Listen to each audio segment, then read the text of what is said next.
Hey, Rich Cole. Rich is talking back again.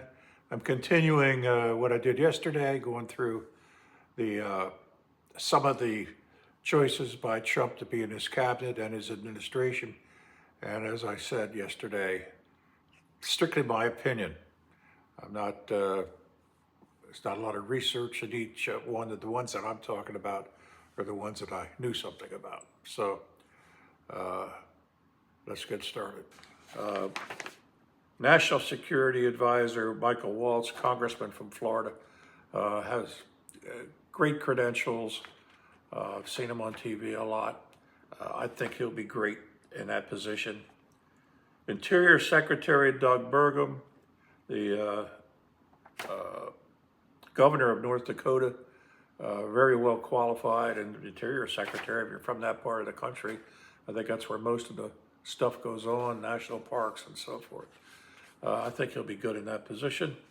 One that was named today, I think, Secretary of Transportation, Sean Duffy. Sean Duffy, also Fox News. He was on Fox Business. I first became aware of him when he was in Congress, and he was the head of some important committee, I just don't remember. And he decided to retire from that, and then he was picked up by Fox. So I think of him more as a congressman than I do a Fox anchor or whatever. But the public is out, oh, another Fox guy, so we'll see. I think Secretary of Transportation, he's replacing Buttigieg, whatever his name is, Mayor Pete. And God, that bar is pretty low to do better than him. Secretary of Homeland Security, Kristi Noem, governor of South Dakota. So we got the Dakotas taken care of. I've liked her. What I liked about her, I've heard her background. She was a rancher. Her father had this huge ranch, and she and her family were taken over when he passed away. The inheritance tax was so bad, so big, they had to sell their ranch in order to survive, to pay the taxes. And that's what's wrong with this inheritance tax. And she got angry and decided to get into politics and became governor of South Dakota. Very good governor. During COVID, she refused to shut the state down. They had no problems. North Dakota was shut down. Two states alike. There was no difference in the cases, number of cases they got. That just proved that was all a lot of bullshit, shutting down during COVID. John Radcliffe, CIA director, very well qualified. I like him a lot. He was in Trump's cabinet before. Might have been that position. I can't quite remember what it was. Director of National Intelligence, Tulsi Gabbard. That's getting a lot of play right now. The Democrats are against her. Hillary Clinton tried to say that she's an asset of Russia. She's involved in that, and everybody knows it. No, I think that's bullshit. She was a Democrat and then ran for president, and that's when I first became aware of her. And she was running for president along with Harris, Kamala Harris, and Joe Biden and all the others in the primary. And this is when I first became aware of Tulsi Gabbard. Now, Senator Harris says she's proud of her record as a prosecutor and that she'll be a prosecutor president, but I'm deeply concerned about this record. There are too many examples to cite, but she put over 1,500 people in jail for marijuana violations and then laughed about it when she was asked if she ever smoked marijuana. She blocked evidence. She blocked evidence that would have freed an innocent man from death row until the courts forced her to do so. She kept people in prison beyond their sentences to use them as cheap labor for the state of California.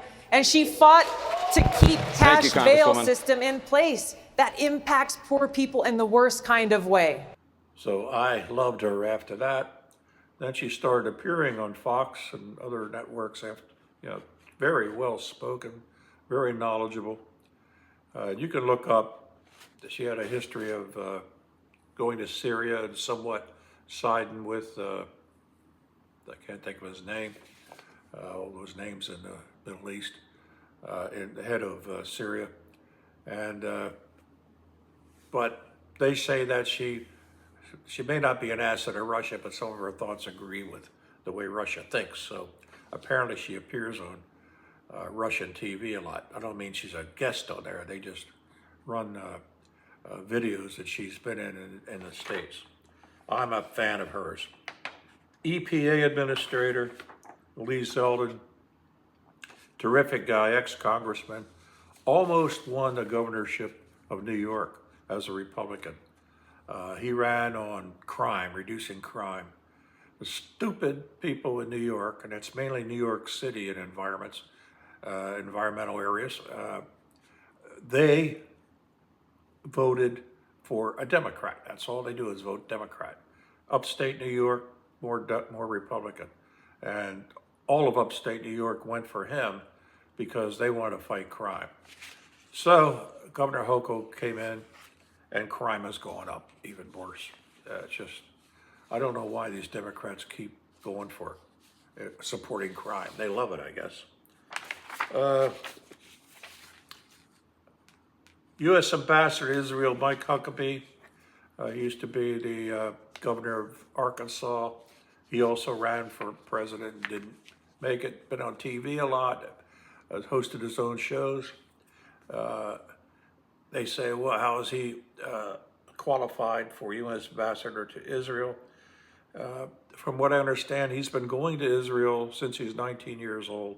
He's a very religious guy, a Christian, and loves the Israelis, has been there many, many, many times, very aware of the politics of the country, the things they need, and more qualified than most people to be ambassador to Israel. So I think that's a good one. An important one, U.S. Attorney for the Southern District of New York, Jay Clayton. I don't know him, but that position is really important. So I hope that he's loyal to Trump. I'm sure he is. I want to look into that a little bit more. This is a new one, Department of Government Efficiency. This doesn't need to be approved by the Senate. Is Elon Musk and Vivek Ramaswamy. What they're going to do is go through and see where there's too many people, get rid of them, get rid of regulations, all that, so the government will become lean and mean. Not mean, but runs like a machine, like a well-oiled machine. I know that, I mean, the EPA has like 8,000 people.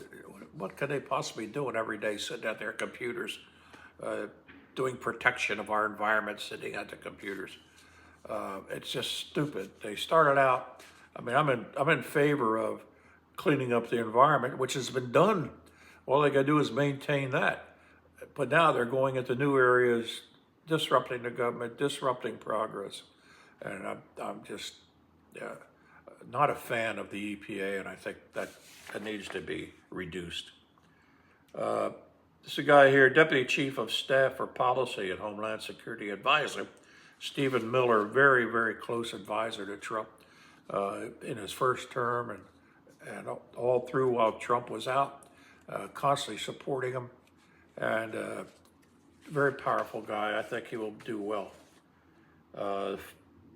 Finally, the White House press secretary, I don't know her. She's, I think, 28 or 29 years old. The only claim to fame is the youngest press secretary ever. That sounded like the Biden administration. The first this, the first that, the first ever. But I've seen her on TV. She's been a spokesman for Trump during the campaign, and a very good one. And so I think she'll do well. So that's my thoughts. We'll see where it goes. I think you will find that under Trump, things are going to go the way he wants. Prices will come down. If you disagree with me, let me know. I'd love to see some comments from you. Thank you.